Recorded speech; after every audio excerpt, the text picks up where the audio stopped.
On today's Primetime Local News. New changes to curbside recycling, why the city is changing what residents will be able to recycle in the new year. It's certainly important to make the process better, and at the end, a financial implication to the city if we don't get people switched over. Also, why bull riders say the real lifeline in the ring are the most untalked about athletes, the bullfighters. They're our lifeline. We couldn't do this sport without them. And local students join a Cree club to learn more about First Nations traditions and language. Just bringing out the First Nation language for the students and to get them to learn the First Nation cultures. Plus, more than $5,000 donated to the Lloydminster Interval Home by some very caring bikers.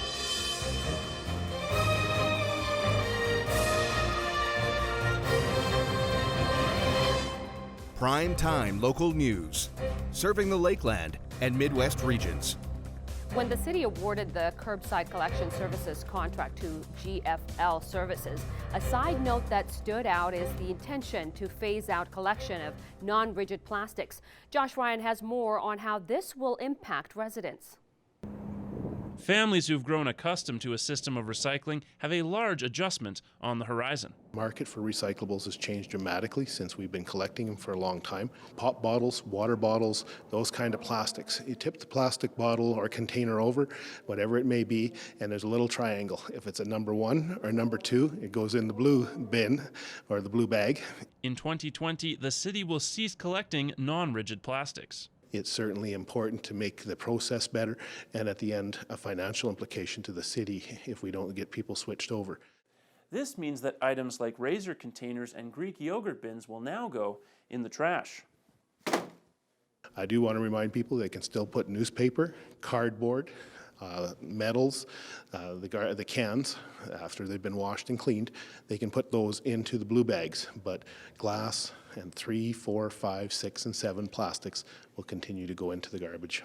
The decision coincides with council approving a 10-year contract for curbside collection. People are looking for some security from the contractor's perspective, but also from the taxpayer's perspective, ensuring that controls are in place. Official changes come sometime in March, and council plans to make sure every resident gets the memo. Work with our communications team and our waste team to ensure people understand what can go into the blue bags moving forward. Josh Ryan, Primetime Local News.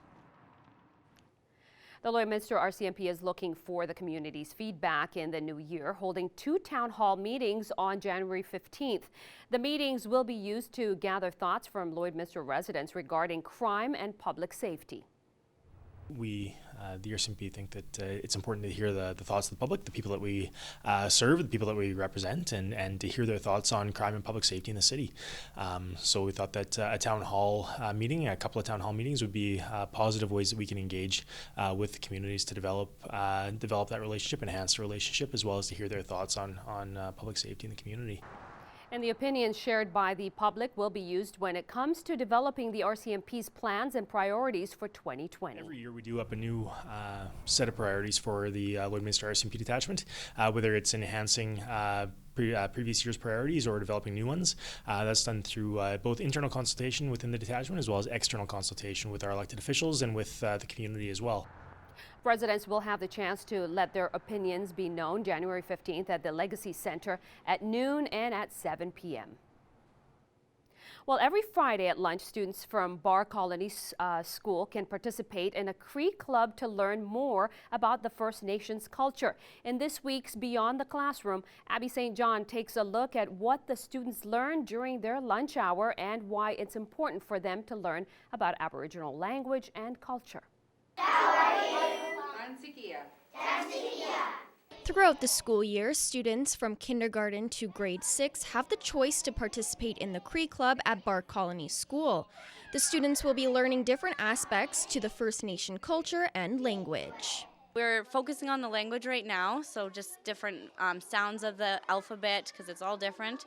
And then we're going to learn more words and we're going to sing songs, and then we're going to try and integrate some Cree culture by learning about the medicine wheel and different things like that.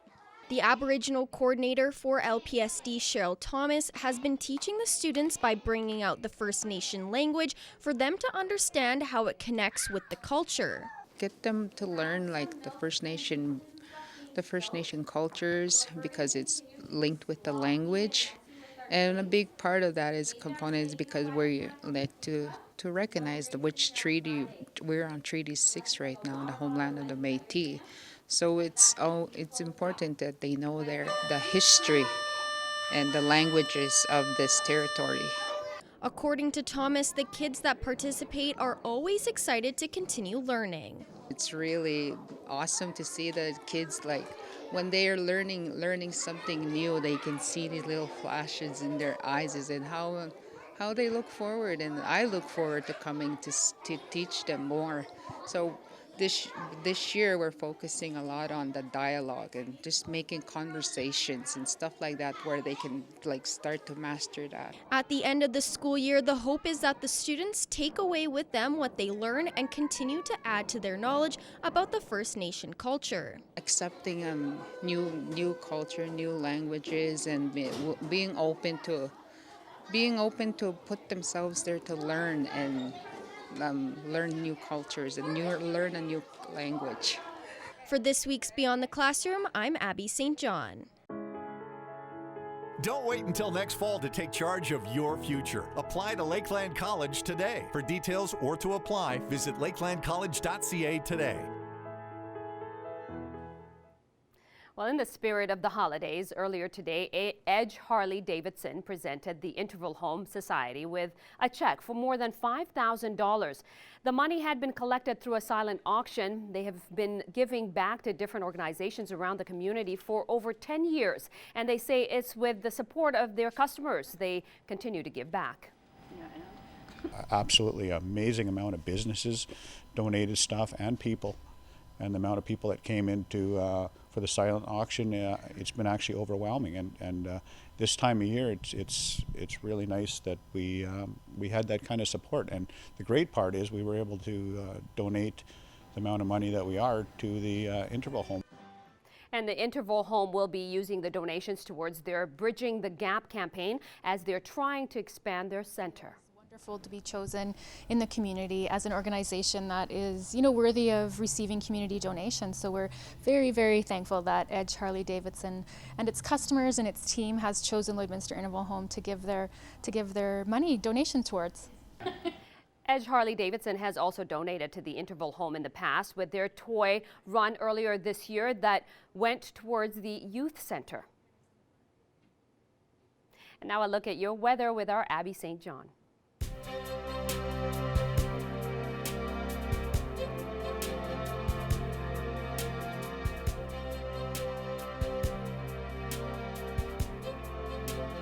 Thanks, Judy. Well, it's -11 here in Lloydminster with fairly cloudy skies. Winds coming in from the south at 9 kilometers per hour, making it feel like closer to -15 with that wind chill.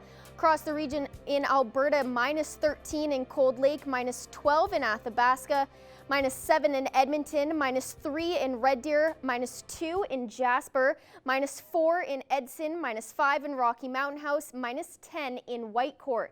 And on the Saskatchewan side, -15 in Meadow Lake, -14 in Prince Albert and Melfort, -9 in Saskatoon, and -8 in North Battleford.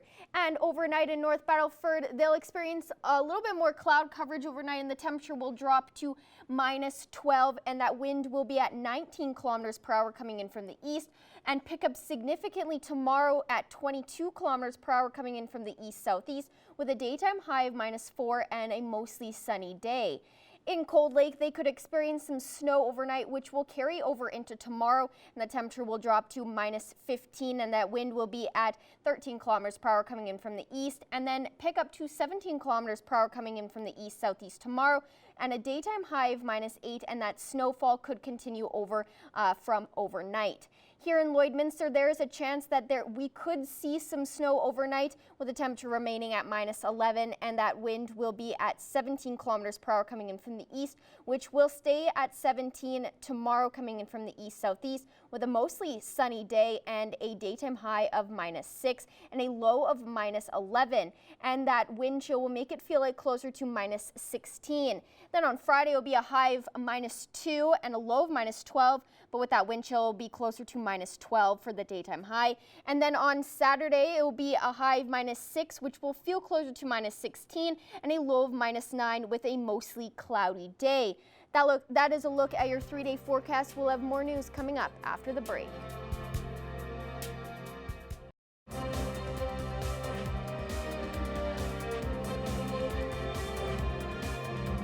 Welcome back. Federal, provincial, and territorial agriculture ministers met Tuesday to discuss ways to improve support for Canadian producers. The meeting comes after a tough year for many producers after bad weather, a CN rail work stoppage, and issues related to market access. Ministers say they recognize producers face changing risks, particularly with respect to climate and international trade, and that programs need to evolve to meet their needs. They say they will take action on a number of key proposals related to the Agri-Stability Program and the treatment of private insurance. And now let's look at your agriculture prices for today.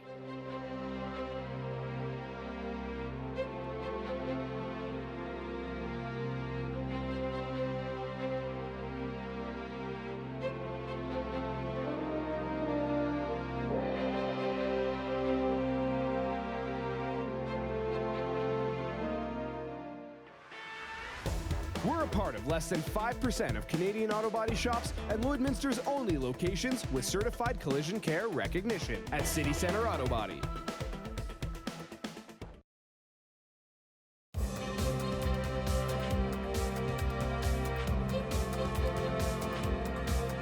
There's one part of bull riding that is often forgotten. It's not certain rules or regulations, but rather people in the ring. Our Evan Kenny has more on the most important but often forgotten person in the ring.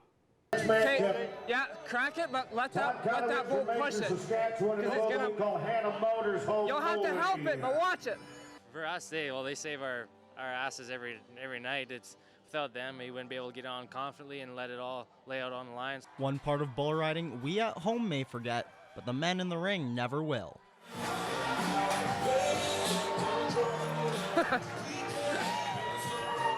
A bullfighter's job is to protect the rider once they've fallen off the bull.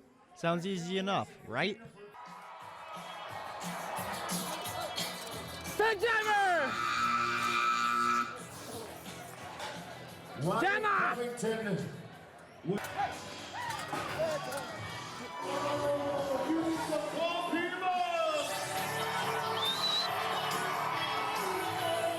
They're our lifeline. We couldn't do this sport without them. They're getting in a bind. You got your full trust in those guys to get you out, or even if you get off, you have to have full trust in them to be able to take that bull away from you and be able to get up and do your job all over again. Fighters yell, throw hats, and do whatever it takes to distract a bull to get the rider out safe. When things in bull riding go wrong,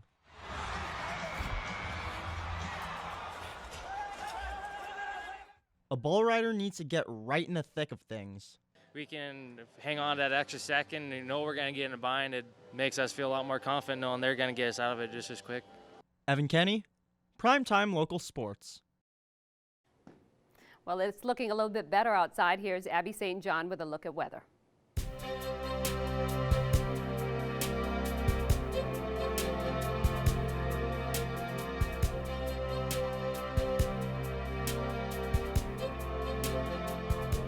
Thanks, Judy. Well, taking a look at our satellite radar, Edmonton has seemed to get a tad bit of a break from all the heavy rain and snowfall that they've been experiencing for the past couple of days.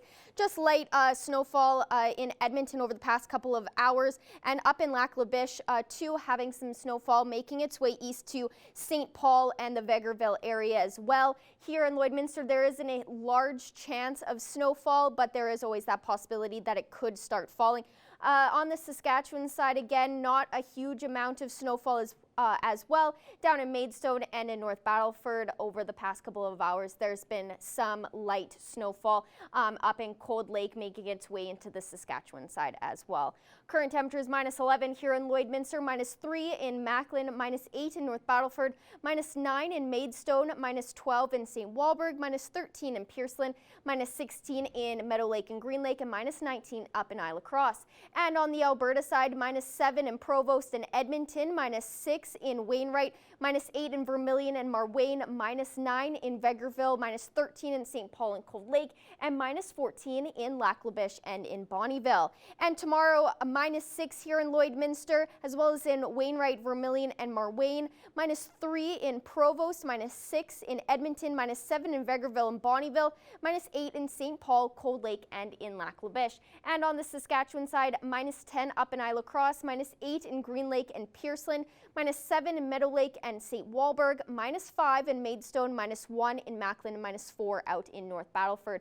And overnight across the region, there's chances of snowfall in Meadow Lake, Bonnyville, Paradise Hill, and Pearceland. Provost and Isle of Cross are sitting fairly clear overnight with just a tiny bit of cloud coverage here and there. And then the rest of the region is fairly cloudy, and temperatures are ranging between -21 and -8.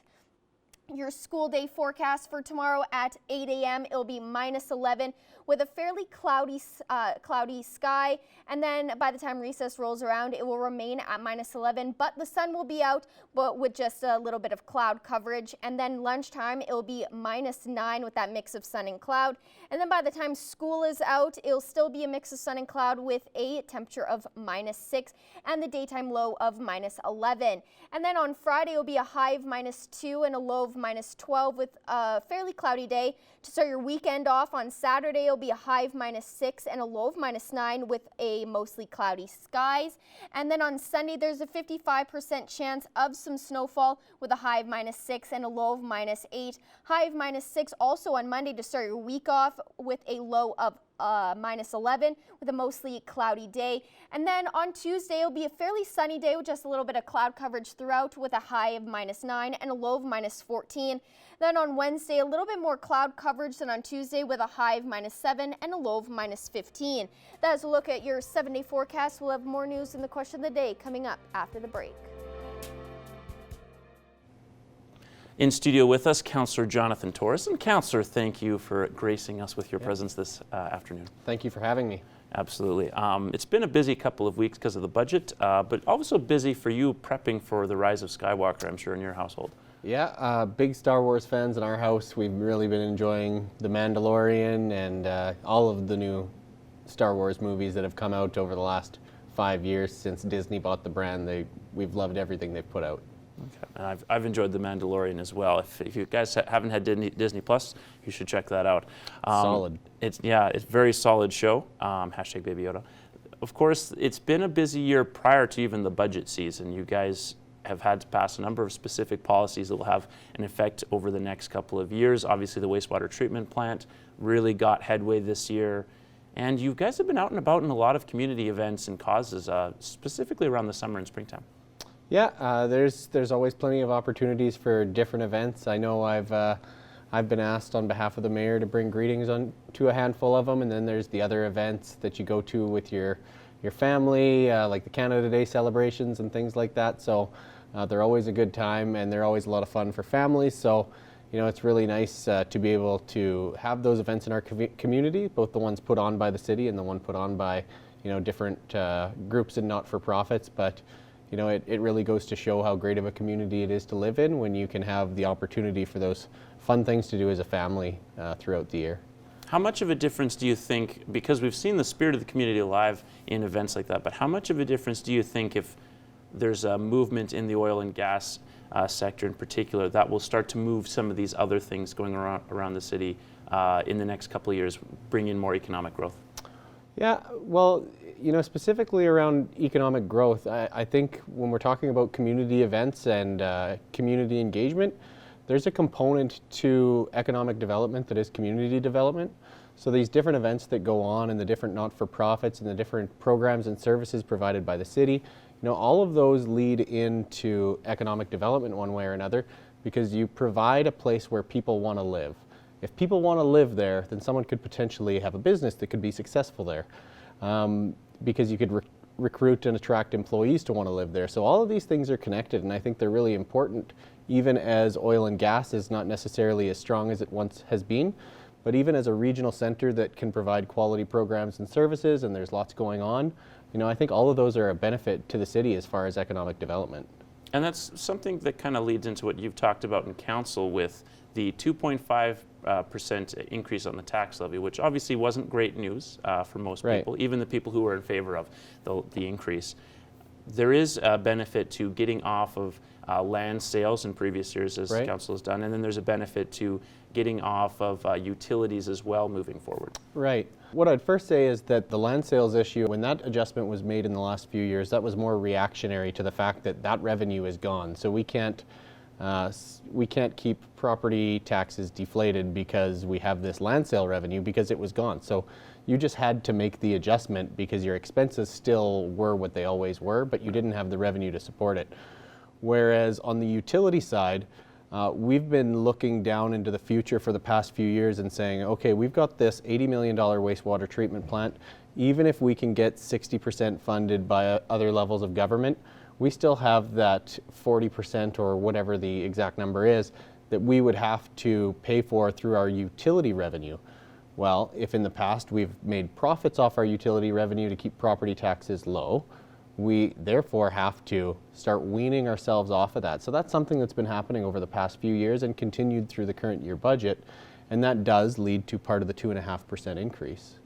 One of the other really big things within this budget, as far as the 2.5% increase though, is how much our fire service has changed over the past year. We've implemented a fire master plan. We now have more full-time unionized firefighters than we've ever had before, and we now have more paid on-call firefighters than we've ever had before. And that's going to provide a level of service that the city's never had in terms of the ability to do extrications from a home. And really, that's the level of service that I think most people believe that they were getting already, but wasn't there. And that's important to us. And, you know, from a quality of life perspective, it's important to be able to provide that level of service to people. So, like I was saying, on the economic development point, you have to provide a certain level of services that people expect or better, so that you can get to the point where you are attracting people to want to live in that place, and that overall can help you, you know, stir more businesses and get more people to live there. Reasonably said. We have to get out of here quickly, but first, what will you be watching at home with the family this Christmas season? I will be watching 3 small children ripping Christmas paper off of their presents. And then doing some cleanup afterwards, I'm sure. Yeah, absolutely. Recycling that stuff. Oh, see, economically and environmentally sound man. Hey, you got to keep an eye on those things. Absolutely. Thank you, Councillor. Thank you very much.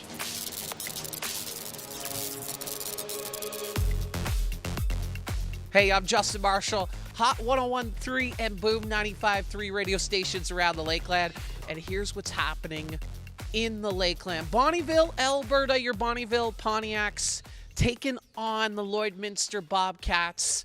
Of course, battle of, I don't know, what do we call it? Battle of the Midwest of Lakeland? Yeah, we're definitely rivals. Yeah, Deb joins me from the Pontiacs now. The best part is teddy bear toss after the first goal. This is the first time you guys are doing it, and look at the Bears. I know, it's the first Pontiac's goal, just to be clear. So we're going to have these Bears rain down on Friday night, December 20th. It's the Brick Bonnyville Pontiac's Teddy Bear Toss, and it's the first one we've done at the Pontiac. So we're hoping to get a lot of people. We want to see a lot of stuffed animals, bears, everything coming down. So if I don't bring my own bear, can I purchase one of these bad boys here? For sure. We have these cute little Pontiac's bears. They're $15. The Brick Bonnyville will be selling their bears here as well. The proceeds from the Brick's bears go to the Stollery Children's Hospital, so that's great. And all the bears, of course, bring your own from home if you don't want to purchase one here. All the bears that are thrown on Friday night are going to go to BCHS Santa's Elves, so they'll go to local kids in the community. You can get more details, facebook.com/boom953. And Deb, are you hoping that these take off? I mean, first annual, but if you look around the league and especially in the WHL, I mean, the Edmonton Oil Kings get 18,000 fans for this game. Yeah, we want to see a lot of people out on Friday night. We want to see bring bears, bring all all your new stuffed animals or buy some, throw them out on the ice. They're all going to the kids, and it's just going to be fantastic. Well, Deb, I'm going to practice right now. There's my time. That's great. Thanks so much for joining me. Thanks, Justin. And if you have an event you would like to feature on What's Happening, shoot me an email at jmarshall@stingray.com.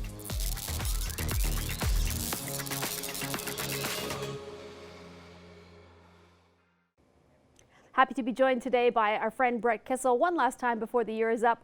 Brett, you have so much on the go. Thank you for joining us today. We really appreciate speaking with you. No, the pleasure's all mine. Happy holidays to you and yours, everybody in the studio. It's great to be connected, obviously, on the air and be back on the program. Well, we're going to get right to it, Brett. Let's talk about an exciting announcement that you're making for coming up closer to the summer here and back in this area.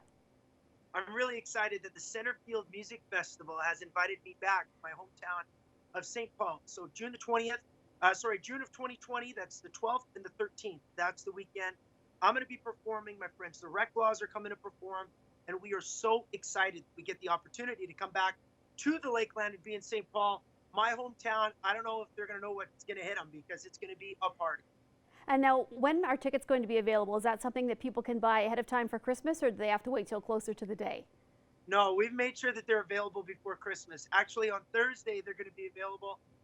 You can get them at the Co-op, or Cornerstone Co-op in St. Paul. If you want the physical ticket or if you want to buy them online, buy them at centerfieldmusicfestival.com. What's interesting is the last time I played, which has been 3 years ago now, this show sold out in a day. Wow. So if people are thinking about waiting and we don't know if we want to come or whatever, make your decision because you may not have tickets after Thursday. Okay, Brett, and I want to talk about the success of Drink About Me. First of all, the video is fantastic, teaming up with a couple of really great people there to make the video. It looked like a whole lot of fun. Tell me about the album release. Well, number one, filming in the Bahamas was incredible. Getting a chance to be with, Caitlin Bristow and Jason Tardik was outstanding. Very good friends of mine from Bachelor Nation. And so I really believe that the video brought the song to life and was able to give the song some new life because it's really a unique twist on a classic tale of country music. Drink About Me is number 7 right now on the charts, and we're hoping that I can put on my Christmas wish list that right after Christmas this song can go number 1. Excellent. And so when can they download the whole album now, Brett, or do they have to wait? They can. So we've got a big campaign on right now to have everybody pre-order the album and download the record now so that January 1st, when the album comes out, it's called Now or Never. The album will just automatically appear on your phone or in your inbox on January 1st. So pre-order it right now. It's already the number 1 pre-ordered album in country music in Canada. Tell me a little bit about the album, some of the other songs, Brett. Any special collaborations this time around, or was it really? You know what?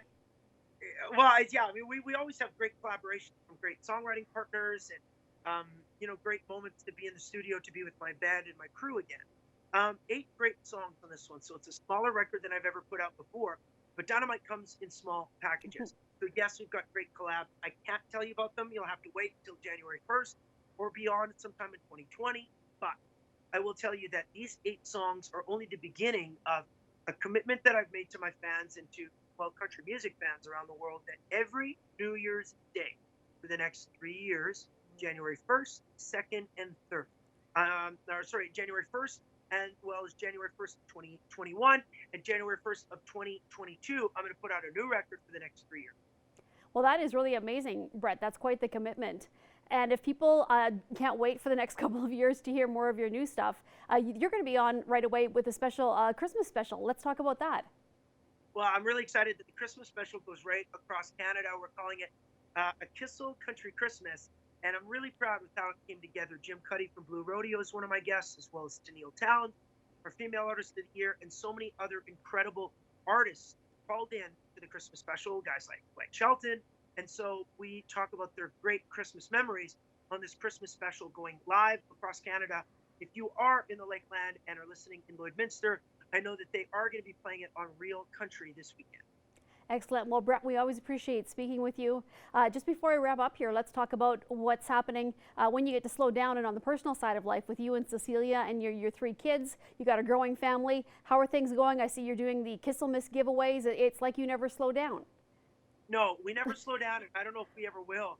But we are really excited, obviously, for Christmas time to get together with our friends and our family, to go back up to Flat Lake and Bonnyville and that area. I'm really excited to go and have a few drinks and eat some great food and have some redneck fun with my family back home in Flat Lake. All right, Brett, and before you go, just a quick Christmas message, a New Year's message, I guess, for your fans in this area and for across Canada that watch on our station. Just maybe, what are you hoping for, I guess, heading into the new year for you and for all your fans? I just want everybody to, honestly love one another. Show kindness to everybody. That is one of my biggest wishes this Christmas. In a life and in a world right now where there is so much negativity, especially on the news and especially on social media. Take this time this Christmas to help each other out and to spend this time with the ones that you love the most. So Merry Christmas and Happy New Year. I hope you enjoy my new record in 2020, and we'll see you at Centerfield Music Festival in June, the 12th and the 13th in St. Paul. All right, Brett. Well, thank you so much for joining us once again, and Merry Christmas to you and your family. Merry Christmas to you too.